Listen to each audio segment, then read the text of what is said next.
Hello everyone. तो आज हम नई वीडियो के साथ आपके सामने हैं। तो स्वागत है आपका कैम फॉर यू चैनल में। तो आज हम पढ़ेंगे इफेक्टिव न्यूक्लियर चार्ज, जिसे हम जेड इफेक्टिव भी कहते हैं। देखिए, ये टर्म आपने बहुत सुनी होगी जब भी आप पीरियोडिक टेबल पढ़ते हैं, ठीक है, इनऑर्गेनिक में मोस्टली। तो जेड इफेक्टिव होता क्या है, तो आज इसको हम समझेंगे, कैसे लगता है, कैसे वर्क करता है, ठीक है। तो इसको समझने के लिए बच्चों हम दो तरीके के सिस्टम लेते हैं। पहला सिंगल इलेक्ट्रॉन सिस्टम, और दूसरा बच्चों हम लेंगे multi electron system. Multi electron system. तो एक एक करके हम समझेंगे सिंगल इलेक्ट्रॉन सिस्टम क्या होता है, मल्टी इलेक्ट्रॉन सिस्टम क्या होता है। सिंगल इलेक्ट्रॉन सिस्टम बच्चों वो होता है जिसमें सिर्फ और सिर्फ एक ही इलेक्ट्रॉन प्रेजेंट होता है। सिंगल इलेक्ट्रॉन मतलब सिंगल इलेक्ट्रॉन प्रेजेंट। एग्जाम्पल बता सकते हैं आप कोई?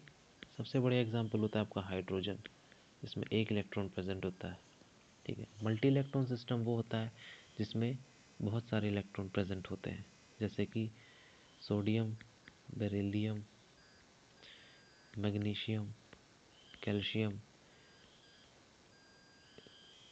एंड एक्सेट्रा एक्सेट्रा, ठीक है। तो इन्हीं में से एक एक एग्जाम्पल लेंगे और समझने की कोशिश करेंगे कि आखिर इफेक्टिव न्यूक्लियर चार्ज या जेड इफेक्टिव क्या होता है, ठीक है। तो सबसे पहले हम जो करेंगे, लिखेंगे, वो होगा हमारा मल्टी इलेक्ट्रॉन सिस्टम, और इसमें हम क्या एग्जांपल लेंगे, सोडियम का। तो बच्चों सबसे पहले इसकी इलेक्ट्रॉनिक कॉन्फ़िगरेशन लिख लो, 1s2 2s2 2p6 और 3s1, ठीक है।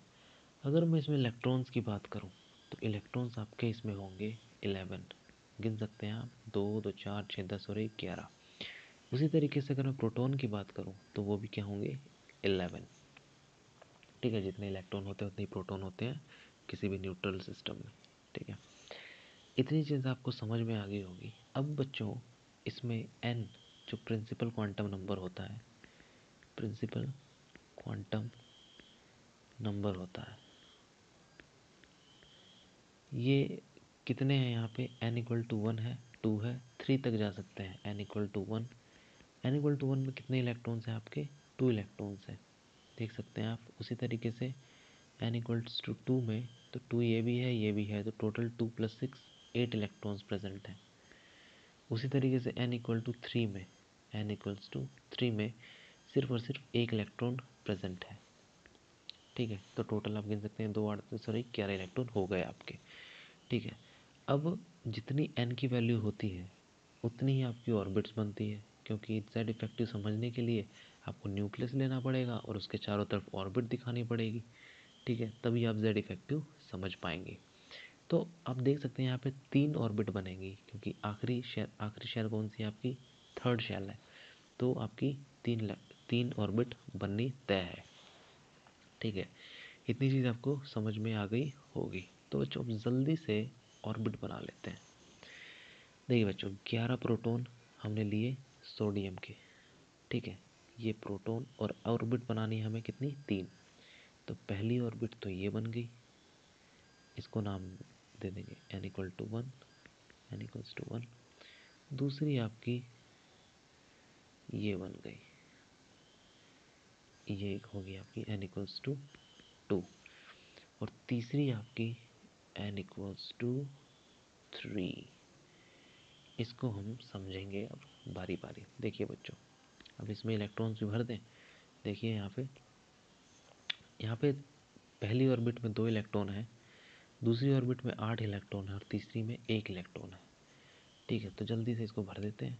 पहली में हमने 2 इलेक्ट्रॉन देखे, दूसरी में 8 इलेक्ट्रॉन देखे, 2 3 4 5 6 7 और 8, ठीक है। तीसरी ऑर्बिट में हमने देखे 1 इलेक्ट्रॉन देखा, ठीक है। इतनी चीज़ आपको समझ में आ गई होगी।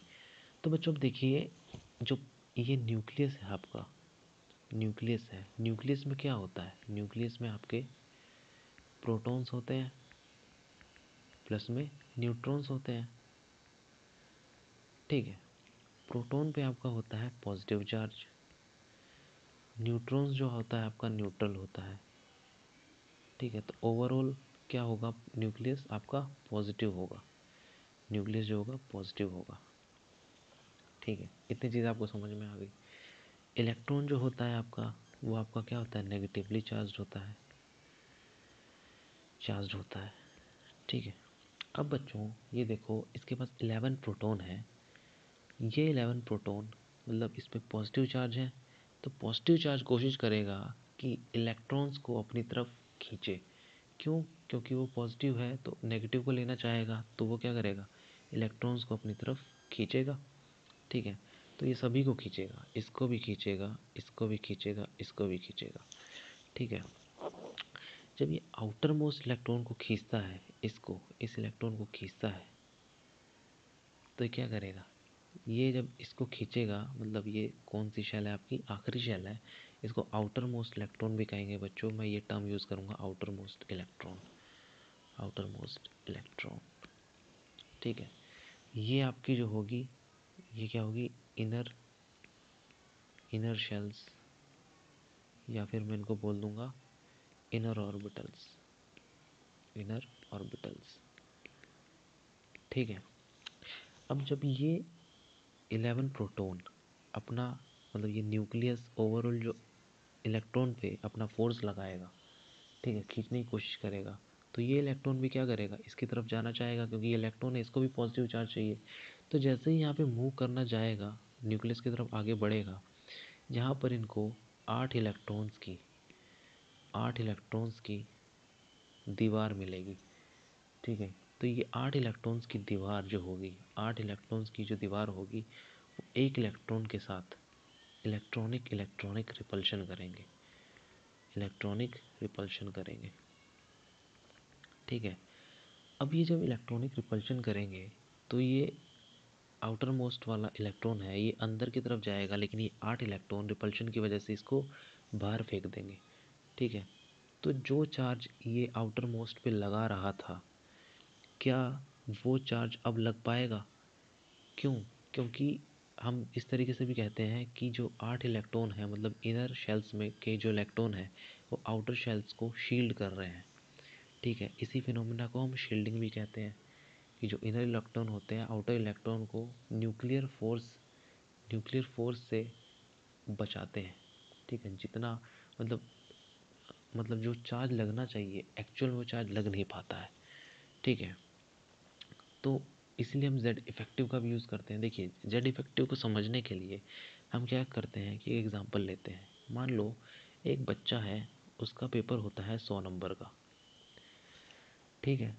उसमें से मान लो उसके कुछ नंबर कट जाते हैं, मान लो एक्स नंबर कट गए, तो जो नंबर उसके आए हैं, क्या वो इफेक्टिव नहीं होंगे? मतलब जेड मतलब वो इफेक्टिव मार्क्स नहीं होंगे, उसके इफेक्टिव मार्क्स नहीं होंगे, ठीक है। जैसे मान लीजिए 100 नंबर में से उसके 80 नंबर आए, 80 नंबर आएंगे, तो 20 नंबर कटे होंगे, 20 नंबर कटे होंगे जब भी, तो 80 मार्क्स आए होंगे। तो हम ये नहीं कह सकते वो बच्चा 80% इफेक्टिव है। समझ पा रहे हो? नहीं समझ पा रहे? तो इस तरीके से देखो कि मान लो इस 11 प्रोटॉन ने आपने इसने अपना पूरा चार्ज लगाया जेड, ठीक है। जेड पूरा चार्ज लगाया इसने इस आउटर मोस्ट इलेक्ट्रॉन पे, ठीक है। लेकिन यहाँ पे जो इनर ऑर्बिटल्स के इलेक्ट्रॉन है, ये क्या करेंगे, आउटर इलेक्ट्रॉन को शील्ड करेंगे। तो शील्ड करेंगे तो कुछ ना कुछ चार्ज जो होगा, न्यूक्लियर चार्ज होगा, वो कम हो जाएगा, ठीक है। क्योंकि ये जब आउटर इलेक्ट्रॉन अंदर की तरफ जाएगा, तो ये शील्ड करेंगे, तो कुछ ना कुछ चार्ज कम हो जाएगा, तो ये चार्ज हमने कम कर दिया। और जो ओवरऑल चार्ज आएगा ना, वो किसके बराबर होगा, जेड इफेक्टिव के बराबर, ठीक है। तो ये आपका टोटल चार्ज हो गया, टोटल चार्ज हो गया। ये आपका वो चार्ज हुआ जो इस शील्डिंग के बाद आया, मतलब जो total charge, overall net charge कह सकते हैं, जो नेट चार्ज आया वो आपका जेड इफेक्टिव होगा, मतलब कम होने के बाद। इसकी वजह से जो कम होगी ना वैल्यू, और जो एक्चुअल वैल्यू आएगी वो आपकी जेड इफेक्टिव आएगी, ठीक है। इतनी चीज़ आपको समझ में आ गई होगी। तो ये सिग्मा जो है, ये सिग्मा क्या है, सिग्मा होता है बच्चों शील्डिंग कांस्टेंट होता है, शील्डिंग कांस्टेंट होता है। ठीक है, अब इस शील्डिंग कांस्टेंट निकलता कैसे है? आप कहेंगे भाई ये चार्ज कम कैसे हुआ, कैसे निकालेंगे, कैसे पता करेंगे कि चार्ज कम हुआ और कितना कम हुआ, ये कैसे निकालेंगे? तो देखो ये सिग्मा होता है, इस स्लेटर रूल से निकालते हैं, स्लेटर रूल से निकालते हैं। ठीक है, अब ये देखो, अब यहाँ पे देखो Z इफेक्टिव, अगर मैं इसकी डेफिनेशन लिखना चाहूँ तो क्या लिख पाऊँगा? तो ये लिखूँगा the net charge experienced by outermost electron. Net charge क्यों कह रहे हैं? क्योंकि जो चार्ज लगना चाहिए वो नहीं लगा, कुछ चार्ज कम हो जाएगा, किसकी वजह से? इनर ऑर्बिटल्स के इलेक्ट्रॉन की वजह से। क्यों? क्योंकि वो शील्डिंग करेंगे। ठीक है, इसलिए उसको नेट चार्ज बोला गया है। ठीक है,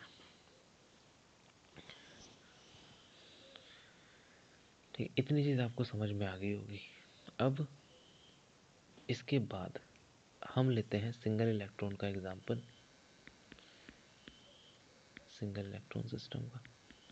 ठीक है, उसमें हमने लिखा था हाइड्रोजन, इसमें क्या होता है 1s1, एक ही इलेक्ट्रॉन होता है, Z भी एक ही होगा। ठीक है, ऑर्बिट कितनी बनेगी? मैंने बताया था प्रिंसिपल क्वांटम नंबर जितना होगा उतनी ही ऑर्बिट बनेगी, तो ऑर्बिट 1 बनेगी। ठीक है, जल्दी से इसका बना लेते हैं। एक प्रोटॉन होगा, ठीक है, ये आप न्यूक्लियस हो गया, ये आपका ऑर्बिट हो गई। अब इसकी एक ही ऑर्बिट बनेगी। बच्चों अब देखो, इसके आउटर मोस्ट यही होगा जो सबसे बाहरी है। बाहर में एक इलेक्ट्रॉन है, तो जैसे ही ये इस पर चार्ज लगाएगा, ये इलेक्ट्रॉन का अंदर आना चाहेगा। ठीक है, तो जो इस केस में आप देख सकते हैं, इस केस में क्या हो रहा था, जब ये अंदर आने की कोशिश कर रहा था तो इसको शील्ड करने के लिए, इस इलेक्ट्रॉन को शील्ड करने के लिए 8 इलेक्ट्रॉन थे। 8 इलेक्ट्रॉन इसको रिपल्शन क्रिएट करके इसको वापस भेज रहे थे। लेकिन बच्चों यहाँ देखो, जब ये वापस आएगा तो इसके इनर में कोई शेल है ही नहीं। जब इसके इनर में शेल नहीं है तो रिपल्शन इलेक्ट्रॉनिक रिपल्शन आपका इलेक्ट्रॉनिक रिपल्शन क्या हो जाएगा? फिनिश्ड, ख़त्म हो जाएगा। तो जितना चार्ज इस पर लगना चाहिए, ये टोटल चार्ज जितना चार्ज लगना चाहिए उतना ही लगेगा। मतलब कि जो Z माइनस सिग्मा की वैल्यू है, ये किसके इक्वल हो जाएगी? 0। क्योंकि ये जो सिग्मा की वैल्यू किसकी वजह से कम हो रही थी? ये जो कम हो रही थी ये आपकी इनर ऑर्बिटल के इलेक्ट्रॉन की वजह से कम हो रही थी। लेकिन यहाँ पे कोई रिपल्शन नहीं होगा, कोई कुछ नहीं होगा, तो जो ये ऑर्बिट है, ये एक्चुअल ऑर्बिट है, यहाँ से कहाँ शिफ्ट हो जाएगी? ये इस तरीके से न्यूक्लियस के पास में आ जाएगी, और ये इलेक्ट्रॉन कहाँ आ जाएगा? न्यूक्लियस के करीब आ जाएगा।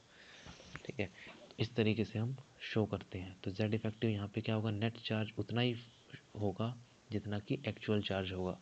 ठीक है, तो नेट चार्ज किसकी वजह से, मतलब जो एक्चुअल चार्ज था वो थोड़ा कम हो रहा था, किसकी वजह से? इनर ऑर्बिटल में प्रेजेंट इलेक्ट्रॉन की वजह से। सिंगल इलेक्ट्रॉन स्पीशी में कोई इनर ऑर्बिटल होती ही नहीं है, ना इसमें इलेक्ट्रॉन्स होते हैं, तो जो नेट चार्ज होता है वो एक्चुअल चार्ज के बराबर होता है। तो उम्मीद करता हूँ Z इफेक्टिव आपको समझ आया होगा, और आप जब भी अब क्वेश्चन देखेंगे या फिर उसके बारे में कभी पढ़ेंगे तो आप तुरंत समझ जाएंगे कि Z इफेक्टिव क्या होता है। ठीक है, तो Z इफेक्टिव देखिए, अगर थोड़ी ट्रेंड के बारे में और कर लें, ट्रेंड, तो जब आप लेफ़्ट टू राइट जाते हैं इस तरफ, तो आपका Z इफेक्टिव क्या होता है? बढ़ता है। क्यों? क्यों बढ़ता है? क्योंकि क्यों बढ़ता है? नंबर ऑफ इलेक्ट्रॉन्स इंक्रीज हो रहे होते हैं। ठीक है, और यहाँ पे Z इफेक्टिव ऑलमोस्ट कांस्टेंट ही रहता है। ठीक है, नंबर ऑफ इलेक्ट्रॉन बढ़ते हैं, फिर नंबर ऑफ प्रोटॉन्स भी बढ़ते हैं। ठीक है, तो जितना ज़्यादा बढ़ेगा उतना ज़्यादा आपका जेड इफेक्टिव आएगा। ठीक है, और डिटेल में जानना है तो एक अलग वीडियो बनाऊंगा और उसमें आपको समझाऊंगा कि कैसे जेड इफेक्टिव की वजह से साइज़ डिक्रीज़ हो जाता है। ठीक है, बढ़ते हैं नंबर ऑफ प्रोटॉन इंक्रीज़ होते हैं और जेड इफेक्टिव की वजह से आपका साइज़ डिक्रीज़ हो जाता है। ठीक, तो इतनी बात आपको समझ में आ गई होगी।